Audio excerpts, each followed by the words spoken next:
প্রিয় শিক্ষার্থীরা, আশা করি ভালো আছো। বেশ কিছুদিন যাবত তোমাদের কোনো ক্লাস নেওয়া সম্ভব হয়নি, কারণ জানোই যে অনলাইনে ক্লাস নিতে গেলে আমাদের নির্ভর করতে হয় ওয়াইফাইয়ের উপরে, এবং একজন শিক্ষকের কিছু সমস্যা রয়েছিলেন, তিনি তার বিশেষ পারিবারিক কাজে বাসায় গিয়েছিলেন।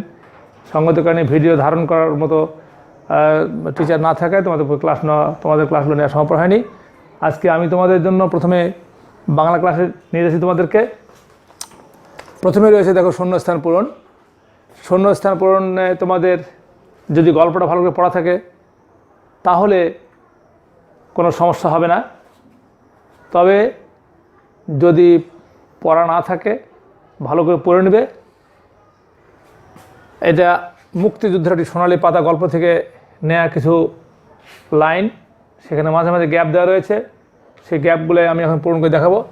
1971 সাল ড্যাশ মাস, এটা হলো মার্চ মাস। 1971 সাল মার্চ মাস বঙ্গবন্ধু শেখ মুজিবুর রহমান স্বাধীনতার ডাক দিলেন। স্বাধীনতার ডাক দিলেন।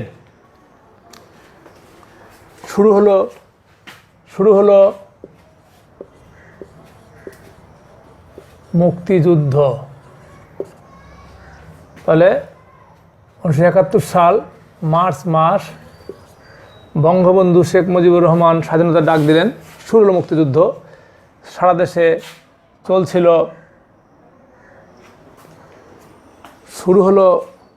মুক্তিযুদ্ধ, সারা দেশে চলছিল যুদ্ধ, সারা দেশে চলছিল যুদ্ধ। স্বাধীনতার জন্য মুক্তি সেনারা লড়াই করছিলেন। মুক্তি সেনারা লড়াই করছিলেন। 2 নম্বর আইটেমে রয়েছে অর্থসহ বাক্য গঠন করো। আসলে এই সমস্ত বাক্য গঠনে আমার মনে হয় অনেকে এক্সপার্ট হয়ে গেছো, আবার যারা পড়েনি তাদের তো সমস্যা হবেই, যেহেতু সকলের উদ্দেশ্যে আমাদের ক্লাস। যারা এখনও পড়ে নেওনি তারা একটু পড়ে নেবে। প্রথম বাক্যটা হচ্ছে আপত্তি। সমান দিয়ে কখনো লেখা যাবে না, খেয়াল করবে। এরকম হাইফেন দিয়ে তুমি লিখতে পারো। এটা আরেকটা কথা আছে এখানে, সমান, এটা অর্থসহ বলা আছে, আমি অবশ্য একটু মিস করে গেছিলাম।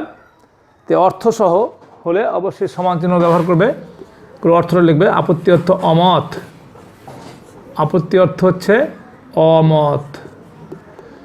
দাড়ি দিয়ে ফেললাম, এটা আলাদা হয়ে গেল। এখন বাক্যটা এখানে লিখি।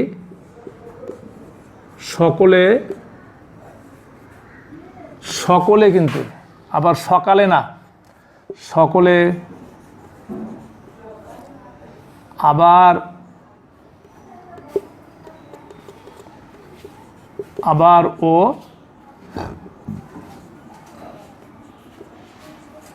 আপত্তি জানালেন। সকলে আবারও আপত্তি জানালেন, এটা আপত্তি দিয়ে। সকলে আবার আপত্তি ডাক দিলাম, তাহলে তোমাদের বুঝতে সুবিধা হবে। এরপরে খরতর অর্থ হচ্ছে প্রবল। এরপরে খরতর, উচ্চারণটা খরতর না, খরতর। যদি এখানে ওকার নেই তারপর ওকার উচ্চারণটা করে নিতে হবে। খরতর বেগে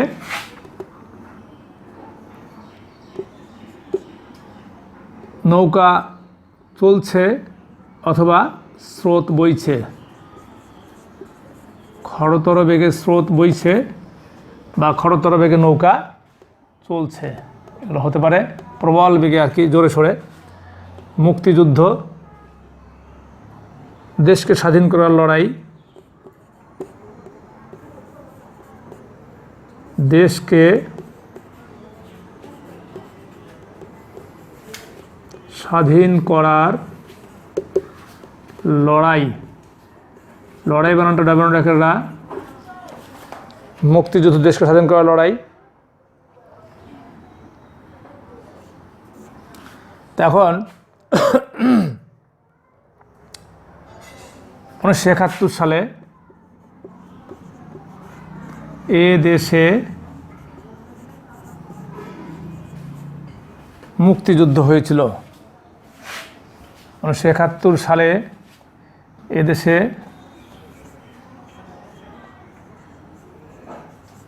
মুক্তিযুদ্ধ হয়েছিল। যাই হোক, 1971 সালে দেশে মুক্তিযুদ্ধ হয়েছিল। পরবর্তী বাক্য হচ্ছে বাদার।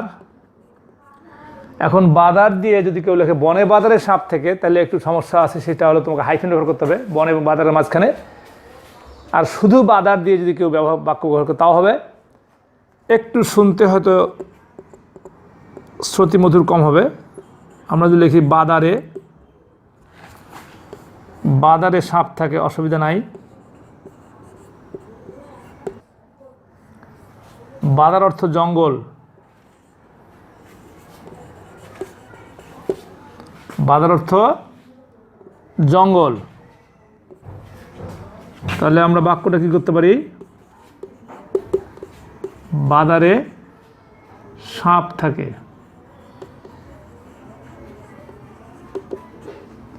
বাদারে সাপ থাকে। খেয়াল করে একটু তোমাদেরকে, যদিও আমি এত সূক্ষ্মভাবে বোঝানোর চেষ্টা করি, তাও তোমার হাতে মিস করার সময়। এখানে হচ্ছে বাদার, এখানে হচ্ছে বাদারে। এখানে একটা এ বিভক্তি যুক্ত হলো। এই এ বিভক্তি যুক্ত করে এরকম নিয়ম রয়েছে যে কোনো শব্দকে আমরা বাক্যে ব্যবহার করতে গিয়ে সেখানে বিভক্তি যুক্ত করতে পারি, সমস্যা নেই। তো এরকম বিভক্তি যুক্ত করা হলো যে বাদার মানে হচ্ছে জঙ্গল, বাদারে সাপ থাকে। এরপর হচ্ছে সুবাস। সুবাস অর্থ সুঘ্রাণ বা বাস বা ঘ্রাণ। সুবাস মানে সুঘ্রাণ হতে পারে অথবা ঘ্রাণও হতে পারে, ঘ্রাণ মানে মধ্যাহ্ন। গোলাপ ফুলের সুবাস, গোলাপ ফুলের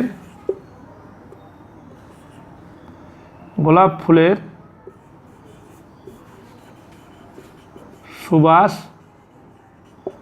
বেশি। গোলাপ ফুলের সুবাস বেশি। গোলাপ ফুলের সুবাস বেশি। এই তোমাদের বাক্যকরণ হয়ে গেল। তোমাদের জন্য এখন 3 নম্বর আইটেম রয়েছে। 3 নম্বর আইটেমে যুক্তবর্ণগুলো পৃথক করে দেখা এবং প্রতিটি যুক্তবর্ণ দিয়ে 2টি করে বাক্য লিখো। আসলে বাক্য নয়, প্রতিটি যুক্তবর্ণ 2টি করে শব্দ লিখো। 2টি করে শব্দ লিখো। তাহলে যুক্তবর্ণগুলো ভেঙে দেখাও এবং প্রতিটি যুক্তবর্ণ দিয়ে 2টি করে শব্দ লিখো। এবার এই যুক্তবর্ণটা কী হবে? এটা ভাঙলে হবে মূর্ধন্য স এবং হলো ঠ। এটিতে শব্দ হতে পারে যেমন ওষ্ঠ। এর আগে আমি অনেক শিখিয়েছি, এটা রিভিশন হচ্ছে তোমাদের পড়া। কাষ্ঠ। ওষ্ঠ মানে অধর বা ঠোঁট, কাষ্ঠ মানে কাঠ। শ্রেষ্ঠ হতে পারে এরকম শব্দ, সেরা। এবার মূর্ধন্য শয়ে প, এটা ভাঙলে হবে মূর্ধন্য স এবং প। খেয়াল করো তোমরা উচ্চারণটা। অনেকে বলে পেট কাটা মধ্যাহ্ন স, আসলে পেট কাটা মধ্যাহ্ন স না, এটা হচ্ছে মধ্যাহ্ন স। মধ্যাহ্ন স, দন্তন্য মধ্যাহ্ন, সে মধ্যাহ্ন স। এগুলা বর্ণ উচ্চারণ স্থান অনুযায়ী তাদের নামকরণ করা হয়েছে, যেমন তালব্য বর্ণ, নাসিক্য বর্ণ, অনুনাসিক্য বর্ণ ইত্যাদি। যাই হোক, এগুলো পরের ক্লাসে শিখবে, তোমরা উপর ক্লাসে শিখবে। মধ্যাহ্ন স, পুষ্প। এটা হবে যেমন হচ্ছে হ্যাঁ, পুষ্প একটা, যেমন পুষ্প অর্থ ফুল, পুষ্প একটা শব্দ রয়েছে। এরপর হচ্ছে যেমন হচ্ছে নিষ্পাপ, যদি আমি লিখি নিষ্পাপ, বিপরীত শব্দ পড়ে এসেছ, পাপী নিষ্পাপ। পাপহীন, যার পাপ নিষ্পাপ বলা হয়, সেই পুষ্প নিষ্পাপ। এটা তয়ের ফলা, ত র ফলা। ত ত র ফলা, এটা অবশ্যই ব্র্যাকেটে র ফলাটা দেখাতে হবে, এই র ফলা। এটা দিয়ে কী হতে পারে, যেমন হতে পারে ছাত্র, হতে পারে পাত্র, হতে পারে ছাত্রী, হতে পারে রাত্রি। এই শব্দগুলো হতে ছাত্র, পাত্র, ছাত্রী, রাত্রি। এরপরে ইয় চ, এটাকে এই বর্ণটাকে বলা হয় ইয় চ। এটা ভাঙলে ইয় এবং চ অতি সহজ, খুব কঠিন নয়। যেমন তোমার হতে পারে বেঞ্চ। বেঞ্চ তোমার সকলেই বোঝো, সকলেই জানো, যেটা একটা শিক্ষা উপকরণ, ছাত্রদের বসার একটা আসবাবপত্র বেঞ্চ। তারপর হতে পারে তোমার হচ্ছে যেমন কঞ্চি, যাদের বাঁশের থোপাটা তার কঞ্চি, শব্দটা তোমাদের নতুন মনে হতে পারে অনেকের কাছে। আবার হতে পারে যেমন তাহলে বেঞ্চ, কঞ্চি। তারপরে তোমার হচ্ছে ব্রাঞ্চ হতে পারে, যেমন আমরা অনেক সময় বলি, এটা অবশ্যই ইংরেজি শব্দই, বেঞ্চটা ইংরেজি শব্দ, ব্রাঞ্চ। এটা না লিখলেও চলতো আমার, তোমাদের কিন্তু শব্দ হয়ে গেছে দুটা। তাহলে এখানে শব্দ পাওয়া গেলো কী কী, যেমন হচ্ছে বেঞ্চ, কঞ্চি, ব্রাঞ্চ। ব্রাঞ্চ তোমাদের কাছে হয়তো ইংরেজি শব্দ, ব্রাঞ্চ মানে হচ্ছে শাখা, যেগুলো বাদ দিলাম। 50 লিখতে পারো তোমার ইচ্ছা করলে, এই শব্দ লিখতে পারো, একটা বেশি লিখে দিলাম তোমাদের। অবশ্যই আমি লেখাটা মিশিয়ে দিই না, কোনো সমস্যা নেই, তোমরা তো শুনতে পাচ্ছ। সুতরাং বেঞ্চ, কঞ্চি, 50 এই শব্দগুলো ইংরেজি দিয়ে হয়। মঞ্চ হতে পারে মঞ্চ, মাচা। এরপরে দন্ত স, এবং এটা হচ্ছে দেখতে হ, কিন্তু আসলে এটা হচ্ছে থ। দন্ত স এবং থ। এটা দিয়ে কি হতে পারে, যেমন আস্থা, সরেয়া, আস্থা। তারপর হচ্ছে স্বাস্থ্য, দন্ত শয় বারকে সা, দন্ত শয়ে থয় যে ফলা স্বাস্থ্য। তাহলে আস্থা হতে পারে, স্বাস্থ্য হতে পারে, সুস্থ হতে পারে, এই শব্দগুলো হতে পারে। আস্থা মানে বিশ্বাস, আর স্বাস্থ্য তো আস্থা মানে বিশ্বাস। যেমন তার উপর আমার আস্থা আছে, তার উপর আমার আস্থা নেই, এই বাক্য হতে পারে। আর স্বাস্থ্য, স্বাস্থ্য শারীরিক একটা অবস্থা, তার স্বাস্থ্য ভালো, আমরা এরকম কথাগুলো বলে থাকি। যাই হোক, এই শব্দগুলা আবার দেখে নিচ্ছি একবার, যে মধ্যাহ্ন স, এটা মধ্যাহ্ন স এবং ঠ, ওষ্ঠ, কাষ্ঠ, এটা হচ্ছে মধ্যাহ্ন ছয় ফয় প, মধ্যাহ্ন স এবং প, পুষ্প, নিষ্পাপ। এরপরে এখানে কমাটা ব্যবহার করা যাবে না, দাড়ি ব্যবহার করলে হয়, না করলেও হয়। এরপরে তয় র ফলা, ত এবং ত র ফলা, ব্র্যাকেটে র ফলা দেখা দিতে হবে, ছাত্র, পাত্র। এবারে হচ্ছে ইয় চ, ইয় এবং চ ভাঙলে হচ্ছে বেঞ্চ, কঞ্চি, 50, একটা বেশি লিখেছি আমি। দন্ত স এবং এটা থ, দন্ত স থ ভাঙলে হচ্ছে আস্থা, স্বাস্থ্য, সুস্থ, এরকম। এখন তোমাদের জন্য আমি নিয়ে যাব 4 নম্বর আইটেমে। তার আগে এখন 4 নম্বর আইটেমে রয়েছে প্রতিটি ঋতু, অর্থাৎ ঋতু তো 6টি, এই 6টি ঋতু দিয়ে একটি করে বাক্য গঠন করতে হবে। প্রত্যেকটা ঋতু নিয়ে একটি করে বাক্য গঠন করতে হবে। তা আমি প্রথমে লিখি গ্রীষ্ম। এখন আমি এখানে লিখতে পারি গ্রীষ্ম ঋতুতে বা গ্রীষ্মকালে। আমি যদি এখানে লিখি গ্রীষ্ম ঋতুতে বা গ্রীষ্মকালে,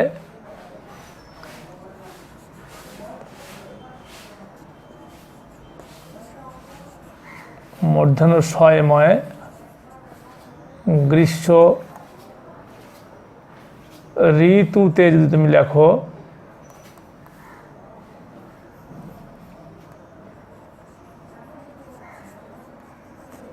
গ্রীষ্ম ঋতুতে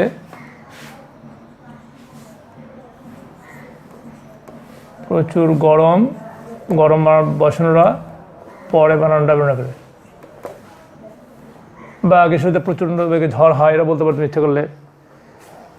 বৈশাখ ও জ্যৈষ্ঠ মাস নিয়ে গ্রীষ্ম ঋতু, তাও বলতে পারতো ইচ্ছা করলে। এগুলো হতে পারে। গ্রীষ্ম ঋতুতে প্রচুর গরম পড়ে। বর্ষা,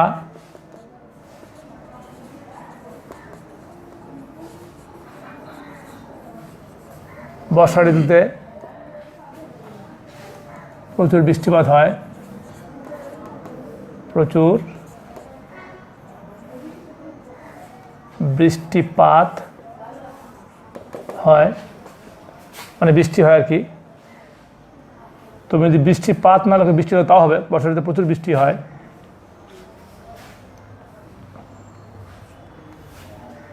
শরৎ, খণ্ডত্ব,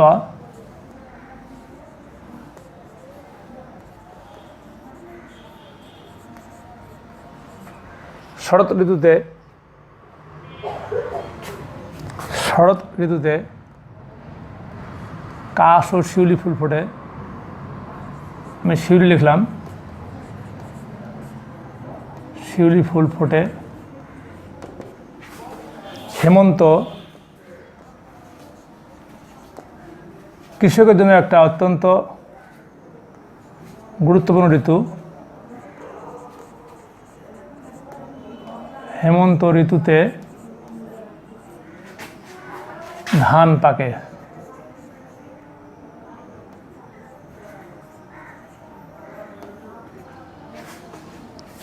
শীত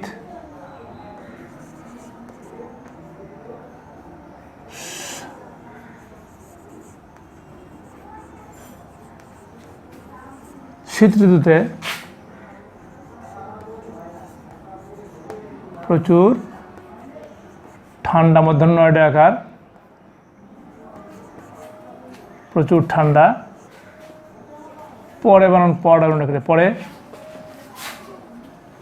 এরপর হচ্ছে বসন্ত।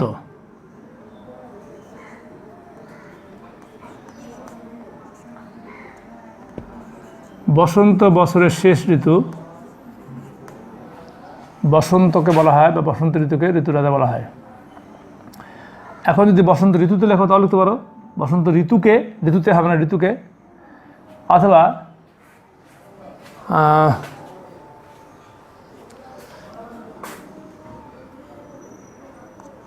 বসন্ত ঋতুতে প্রচুর ফুল ফোটে, এটা বলতে পারো। অথবা বসন্ত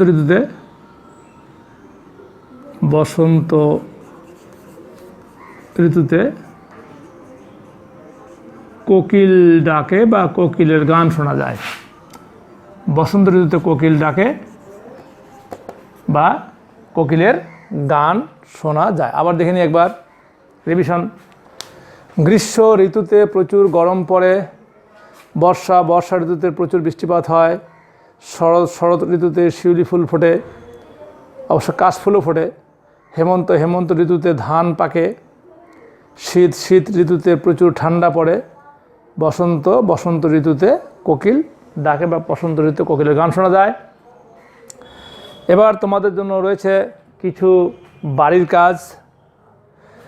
B1 শিটের 3য় পৃষ্ঠার 2য় কলামের বিপক্ষে থেকে প্রবেশ পর্যন্ত এই বিপরীত শব্দগুলো তোমরা পড়ে নেবে। B2 শিটের 9 নং অনুচ্ছেদটা তোমাদের যেহেতু শিট দেওয়া আছে, অনুচ্ছেদ এটা হলো খামার বাড়ির পশুপাখি অনুচ্ছেদটা তোমরা পড়ে নেবে ভালো করে। আর B3 শিটের 50, 51, 52, 53 নং প্রশ্ন, যেটা অত্যন্ত গুরুত্বপূর্ণ প্রশ্ন, এই জন্য বিশেষ করে এই প্রশ্নগুলো দেওয়া হলো। এগুলো তোমরা বাসায় ভালো করে দেখে নেবে। আর শীঘ্রই তোমাদের গার্জিয়ানকে সামাজিক দূরত্ব বজায় রেখে ডাকা হবে। আমরা প্রশ্ন রেডি করে মোটামুটি ফেলেছি। তোমাদের সঙ্গে হয়তো বাসায় খাতা কাটতে একটু অসুবিধা হবে, এই জন্য আমরা উত্তর শিট রেডি করে দেবো তোমাদেরকে, যেন তোমাদের গার্জিয়ানরাই শিক্ষকের ভূমিকা পালন করতে পারে। আর এজন্য আমাদের প্রশ্ন রেডি হয়ে গেছে, উত্তরটা রেডি করেই আমরা তোমাদের অভিভাবকদের ডাক দিব। প্রতি ঘন্টায় আমরা সর্বোচ্চ 10 জন অভিভাবক ডাক দিব। তারা সামাজিক দূরত্ব বজায় রেখে প্রশ্ন নিয়ে গিয়ে তোমাদের বাসায় গিয়ে মূল্যায়ন করার চেষ্টা করবে। আর সমস্যা হলে আমরা তো আছি। আজকে তোমাদের বাংলা ক্লাস এখানেই শেষ। খোদা হাফেজ।